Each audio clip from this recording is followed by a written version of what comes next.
Assalamualaikum warahmatullahi wabarakatuh. Hari ini saya akan menerangkan tentang fakta, konsep dan juga idea untuk masyarakat majmuk. Fakta, penduduk Malaysia terdiri daripada masyarakat yang berbilang kaum, agama dan juga keturunan. Kumpulan terbesar rakyat Malaysia terdiri daripada 3 kaum utama iaitu Melayu, India dan juga Cina. Selain itu, terdapat juga penduduk peribumi di semenanjung Malaysia yang merupakan orang asli dan secara umumnya terbahagi kepada 3 kaum terbesar iaitu Negrito, Senoi dan Melayu Proto. Sabah dan Sarawak juga mempunyai pelbagai kumpulan etnik. Di Sabah, 32 kumpulan etnik komuniti, majoritinya ialah etnik Kadazan Dusun. Kumpulan lain termasuk Rungus, Bajau, Batu Laut, Murut, Lundayeh, Orang Sungai dan Irani. Manakala di Sarawak, terdiri daripada 27 kumpulan etnik dan etnik Iban adalah etnik majoriti selain Bidayuh, Melanau dan Orang Ulu. Seterusnya, masyarakat majmuk ini juga memerlukan penjagaan yang baik daripada setiap masyarakat agar isu sensitif antara kaum tidak berlaku. Perlembagaan Malaysia secara dasarnya mempunyai aturan yang khas bagi masyarakat yang berbilang kaum dalam negara. Seterusnya, konsep masyarakat berbilang kaum. Masyarakat menurut definisi Kamus Dewan 2005 ialah kumpulan manusia yang hidup bersama di sesuatu tempat dengan aturan dan cara tertentu. Manakala sudut istilah pula menerangkan bahawa masyarakat merupakan jaringan perhubungan antara pelbagai individu yang merujuk kepada pergaulan hidup dan keseluruhan hubungan sosial dan juga menggambarkan rakyat bagi sesebuah negara. Kaum atau ras ialah kelompok manusia berdasarkan kualiti fizikal atau sosial yang dikongsi ke dalam kategori yang umumnya dilihat berbeza oleh masyarakat. Istilah ini pertama kali digunakan untuk merujuk kepada penutur bahasa umum dan kemudian untuk menunjuk hubungan sosial.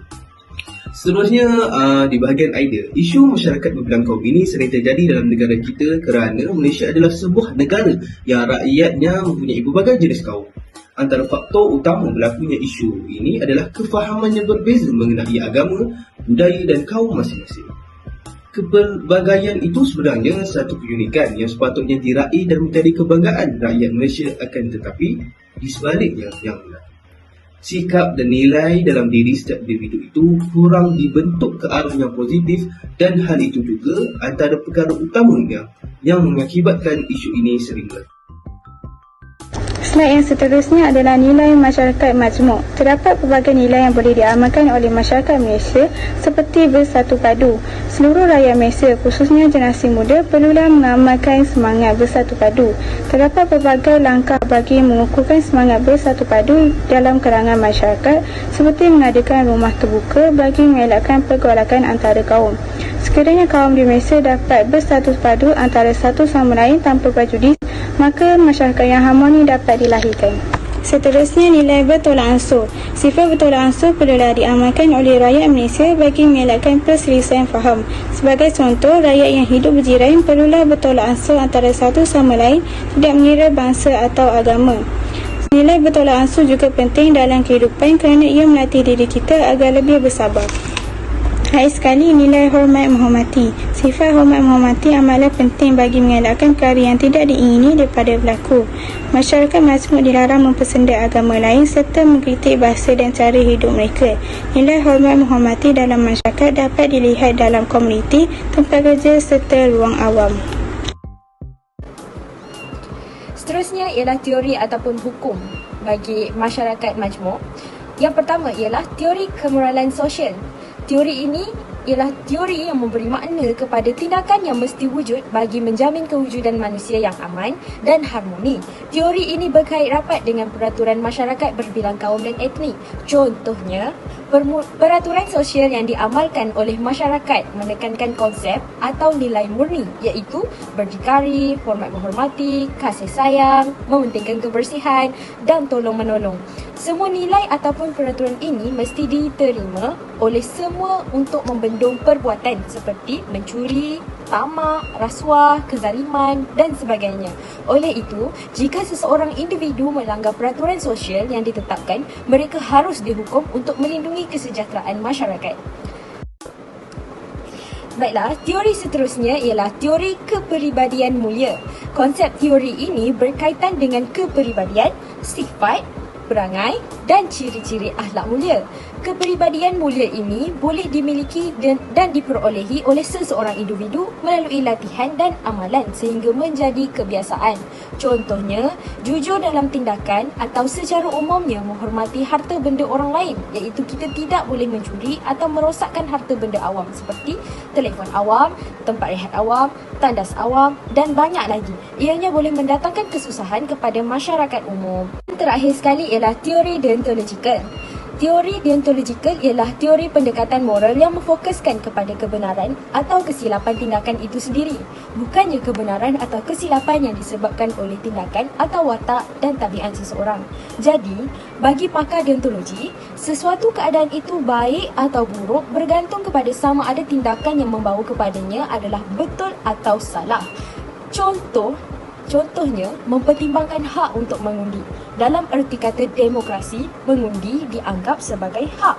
Tapi bagaimana dengan masyarakat yang tinggal di tempat yang terpencil?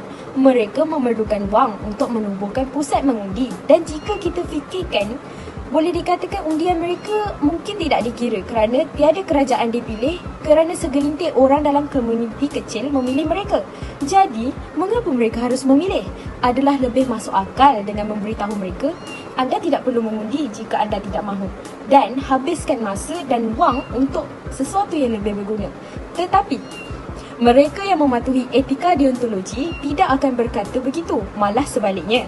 Mereka melihat mengundi sebagai definisi hak harta intelek, dan oleh itu, setiap sistem kerajaan mempunyai kewajipan untuk memastikan setiap masyarakat mempunyai peluang untuk mengundi. Ini adalah etika dalam tindakan. Cadangan penyelesaian masyarakat majmuk. Pertama, memahami sejarah negara dan perlembagaan persekutuan. Semua peringkat umum di Malaysia wajar mengetahui sejarah negara. Difahami secara mendalam oleh semua rakyat Malaysia. Perlembagaan persekutuan juga harus dipahami dengan jelas dari aspek falsafah dan sejarah. Kedua, kurangkan perbezaan dan memperbanyakkan bersamaan. Garis pemisah antara semua kaum mesti dikecilkan untuk mencari lebih banyak titik persamaan antara kaum di Malaysia. Sikap perkauman juga mesti berubah. Negara ini bukan sahaja milik kita, tapi dalam kontrak sosial adalah komited bahawa negara ini adalah milik bersama. Kita juga perlu memperbanyakkan persamaan dan meminimumkan perbezaan. Ketiga ialah pengurangan prejudis. Melahirkan sikap positif dalam kalangan pelajar khususnya yang berkaitan dengan latar belakang kaum dan budaya. Kebanyakan pelajar kolej mempunyai budaya dan latar belakang yang berbeza. Penggunaan bahan-bahan juga mestilah berterusan dan kreatif. Untuk perspektif, dari sudut agama Islam, masyarakat majmuk dari sudut agama Islam ialah Islam merupakan satu sistem hidup yang bersifat Rabbani dan menganjurkan kepada manusia agar sentiasa berlaku adil dalam setiap tindakan yang diambil. Konsep persamaan dalam Islam perlu diasaskan kepada kenyataan bahawa kejadian manusia yang pelbagai etnik, bangsa dan keturunan adalah satu fitrah kehidupan yang perlu diterima oleh setiap insan. Asas pemikiran Islam kepada hubungan etnik ialah persamaan antara sesama manusia. Semua manusia, biar dari mana asal maupun keturunan, adalah sama sahaja kejadiannya. Mereka ada hak sama untuk hidup sebagai manusia bermaruah, peluang sama untuk mencari rezeki dan kekayaan di bumi Allah, hak sama untuk mendapatkan pendidikan, ada kedudukan sama di sisi undang-undang dan peluang sama untuk melakukan ibadat kepada Allah. Dari sudut ekonomi pula, masyarakat majmuk membawa erti setiap masyarakat mempunyai pengkhususan pekerjaan yang berbeza. Masyarakat majmuk juga mempunyai azam sosial yang sama. Kewujudan pelbagai kaum dan etnik juga mewujudkan kehidupan yang penuh berprasangka, konflik dan pertentangan dalaman dan luaran. Kekuatan dan kelebihan. Pertama, dapat mewujudkan masyarakat yang harmoni di negara kita.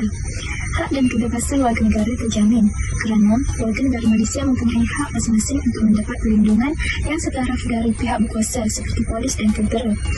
Dapat menjamin keselamatan diri dan negara dari rasisme yang mengancam keselamatan negara. Dapat menyamai perpaduan antar kaum dan juga memupuk semangat patriotik. Yang kedua, masyarakat akan dapat hidup dalam keadaan aman dan damai di negara sendiri. Prejudis di negara kita dapat dikurangkan, membolehkan aktiviti harian masyarakat dapat berjalan dengan baik. Masyarakat juga boleh melakukan aktiviti keagamaan mengikut kaum masing-masing dengan bebas dan lancar tanpa berlaku penindasan antara kaum. Yang ketiga, masyarakat akan saling hormat menghormati antara satu sama lain. Malaysia adalah sebuah negara unik kerana mempunyai rakyat yang terdiri daripada pelbagai keturunan, bangsa dan agama, mempunyai pelbagai jenis adat resam dan budaya masing-masing. Setiap orang mempunyai hak masing-masing. Kita perlu mencari sebanyak mungkin persamaan dan meminimumkan perbezaan kita. Kelemahan dan limitasi. Pertama, sikap prasangka antara kaum akan sentiasa wujud dalam kalangan individu. Sifat yang saling mencurigai antara satu sama lain sentiasa wujud dalam kalangan individu. Keharmonian dalam kalangan individu tidak akan wujud sekiranya sikap prasangka yang buruk membelenggu diri individu. Kedua, masyarakat yang berada di sekeliling kita akan berasa tidak tenteram, bebas dan maju dengan keyakinan diri sendiri. Ketidakwujudan perpaduan akan menyebabkan rakyat berasa terkongkong dengan aktiviti-aktiviti yang dijalankan. Perasaan tidak puas hati akan wujud dalam kalangan masyarakat dan akhirnya mencetuskan kepada pertelingkahan antara kaum. Yang ketiga, pembangunan negara akan terbantut berikutan masalah perpaduan yang berlaku dan negara kucar-kacir serta mengganggu pembangunan negara. Berikutan kekurangan modal dalam negara dan keadaan ekonomi yang tidak menentu, keadaan ini bukan sahaja memberi kesan kepada kemajmukan ras, tetapi merangkumi kepada pelbagai aspek dalam politik, ekonomi dan sosial. Kesimpulan yang saya dapat daripada tugasan ini adalah kita perlu ada usaha-usaha bersepadu antara masyarakat dan kerajaan secara menyeluruh dalam memperbaiki keadaan harmoni masyarakat berbagai agama di Malaysia. Selain itu, dengan wujudnya dasar kerajaan dan rukun negara, perpaduan dan keharmonian dapat dicapai. Oleh itu, proses penyatuan dalam negara memerlukan kerjasama dan kesedaran semua pihak yang terlibat agar kesepaduan sosial yang ada dapat dikekalkan. Seterusnya, justifikasi atau impak dan kepentingannya. Antaranya adalah keharmonian terjejas. Keamanan negara terganggu bermakna tiada perpaduan di kalangan rakyat. Selain itu, banyak negara di dunia ini menghadapi konflik atau perang saudara kerana prasangka antara masyarakat. Oleh itu, kita perlulah saling hormat menghormati. Akhir sekali, kita haruslah menghargai perpaduan negara yang telah dibina dan kekalkan agar hasrat pemimpin untuk menjadi negara yang maju dapat dikabulkan. Itu sahaja, terima kasih.